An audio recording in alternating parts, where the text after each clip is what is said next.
also go to the next question of our personal experience with this.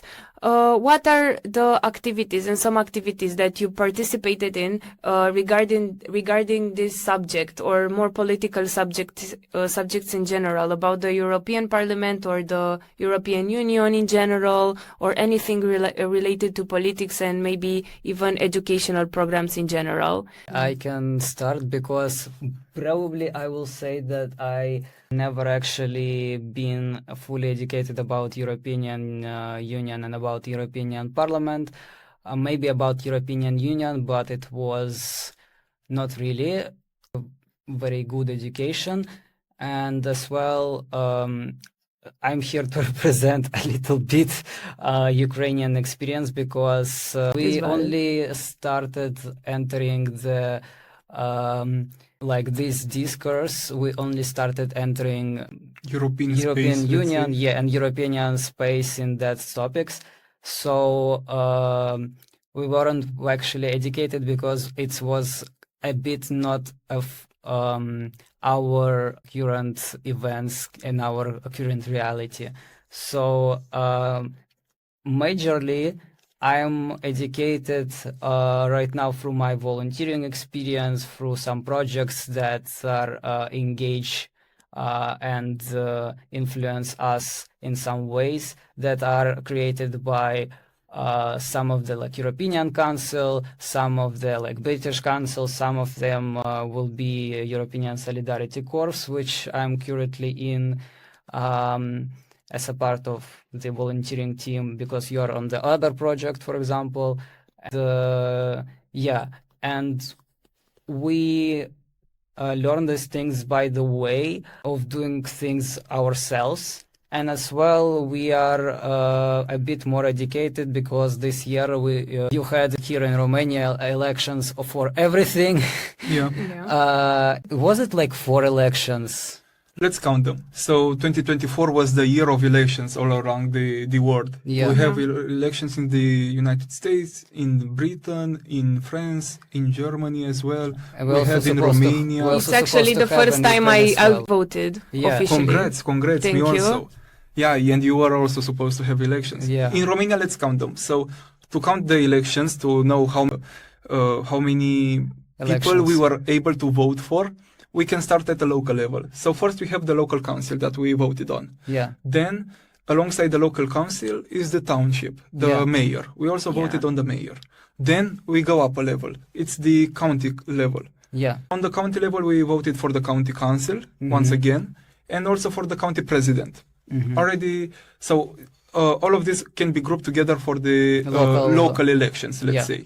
Alongside these two levels, the local county and the national and the local, not the local county, the local council and the county council.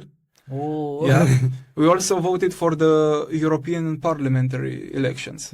Where we decided our Romanian MEPs. Following that, we will have the parliamentary elections, which will happen in the 24th of November, if I'm not mistaken, and also the presidential elections, which are on the 1st and 26th of December, or 1st or and 8th or something like that. So, local, Euro-parliamentary, presidential, and parliamentary, national parliamentary. So 4 rounds of elections. And this is very interesting because it doesn't happen often for Romanians to vote in the same year for both the parliament and the president, because the tenure of the president is only for 5 years, and for the elected officials it's for 4. So only 20 years or so we get to vote on the same year. So the first time I got to vote is also the first time voted for the president. For the two of us will be the first time voting for a president. That's right. But still, going back to what we started, which is what we do regarding the personal experiences for the what are your experiences, guys? Education regarding the European community. We actually had a project just earlier this week and this month with a partnership with the local council and the county council of a nearby county here in Romania. And for that project, we were able to go to schools to be more exact, and present the minimum, I'd say, of information that one youth needs to know regarding the European values, institutions, beneficiaries, not beneficiaries, benefits, exactly, benefits of the European Union that one European citizen has, and also regarding the, have I said values once again? Yeah. We put a lot of focus on the values of the European values, that being of democracy, inclusivity, what's that? Decision making, being a part of the decision making process, which once again I must remember, we have a year full of elections, and it's very important for the youth that are able to vote now to actually say their opinion and be represented in the European Parliament. Yeah. This being enough for the two of us, what about you, Ilinka? What are your personal experiences regarding the EU? In the end, I will talk about the FNT projects because there are a lot of them. But first, I want to mention about some other projects that I participated in. And I'm talking about MUNs, Model United Nations, some conferences that are made by teenagers for teenagers, where everybody can participate, anybody from any high school and from any city in Romania. This maybe occurs also in other countries, but we are talking strictly about Romania right now. A lot of teenagers are going to a high school and they can get to talk about a specific topic. For example, now once I participated in the Interpol committee, where we had the topic about Anonymous, if you know about the hacking organization. And once I also participated in the SOCUM committee, but this is more regarding the UN, not the European Parliament, but sometimes it can be also related. I learned a lot about politics from participating in that of competitions, because there are also competitions. You win prizes by participating at those competitions, and they are also important for getting up to an important university such as Harvard or something like that. But this doesn't matter that much. It matters that you can meet a lot of young people that are also interested in this sort of political topics, about history, about geography even, about learning about wars and things that occur worldwide, which is important to raise awareness about all the problems that happen over, all over the world.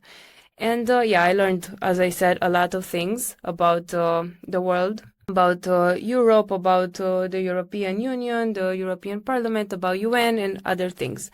But about the FNT projects, as Paul mentioned, we have a lot of educational projects also. We don't have just recreational activities. We also have those. And they are really fun, but we also have these educational programs, and they can be about anything that you can imagine regarding political problems, but also about nonverbal communication. Matthew does this workshop specifically about diversity, about what is bullying and how to combat it, about, so on and so on. And so on, because there are so many of them. Yeah. But let's not be mistaken. Although we may tackle issues that are political-wise or that have a tangent regarding the political aspect of the day-to-day life, we are not political in any means. As we said during the podcast, when we are giving a concrete example of a European parliamentary member out there representing the Greens, we weren't able to give out names because, once again, our organization, the National Youth Foundation, is apolitical. It doesn't involve any political discourse into its programs and all of the opinions that are expressed during the activities like we are doing now. But does that or that? For example, we educate about how to navigate in the political world, but we don't push people to one side or another. We don't put some kind of political views to actually be leaning to. The only thing, we educate people on things that will influence their life in the better ways and will be helping for them to be in society around them and be inclusive as well. So the society will be inclusive. So Yeah, exactly. The political, let's be concrete, the political issues that one youth may have is that of making their voice heard, which is why we have the communication workshops and the communication activities, because not everything is a workshop. We also have the fact-checking ones, to better understand and to better travel the information world regarding all of the misinformation or even disinformation regarding specific topics without getting into the details of the topics. It's like providing the youth with a toolbox. This is the toolbox. Yeah. This is how you can manage the situation that you will maybe be put in, or most definitely put in. So this is what we're doing at the youth center.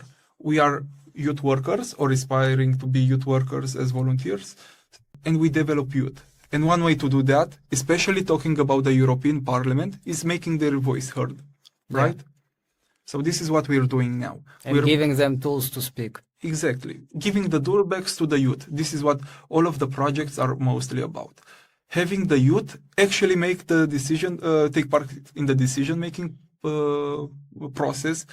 Having the youth be part in the creation of initiatives, which is why it's important to note the fact that the issues that can arise on a day-to-day life of a youth, for example, from any member of the European Parliament members, European countries that have representatives in the European Parliament, can write directly to the Mother Europe, as in letters. We also collect feedback sometimes when I went to Prahova to do the activities in high schools.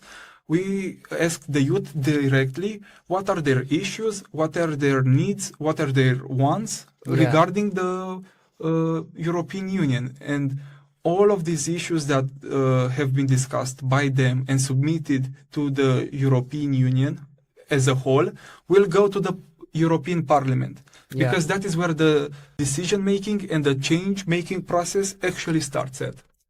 Yeah. What I like about the podcasts that we are doing here, or the FNT community in general, is that young people teach young people, and you, a young person, you can learn from people that are mostly around your age also, and it can be easier for a young person to learn from somebody that is around their age, because you feel closer to that person. And this is what we are doing here. We are not experts. We never said that we are experts. So also, if you have other things to add about what we were talking about, you can write in the comment section below. So yeah, this is mostly our message, that we are learning from each other. And this is what our center basically does. We are basically sharing from our personal experience with younger people, even older people sometimes, and it's a beautiful process in which we can develop each other. And that was pretty much what we had to say about these political subjects. We are also waiting for you to watch our next podcast. It's a surprise what we are going to talk about in the future, but we are really glad because you were here today with us. I want to thank both of you for being here today. Yeah. And our colleague that is sitting over there in the sheets. Especially our new guest, but also Matthew for being here every time, being so serious with everything.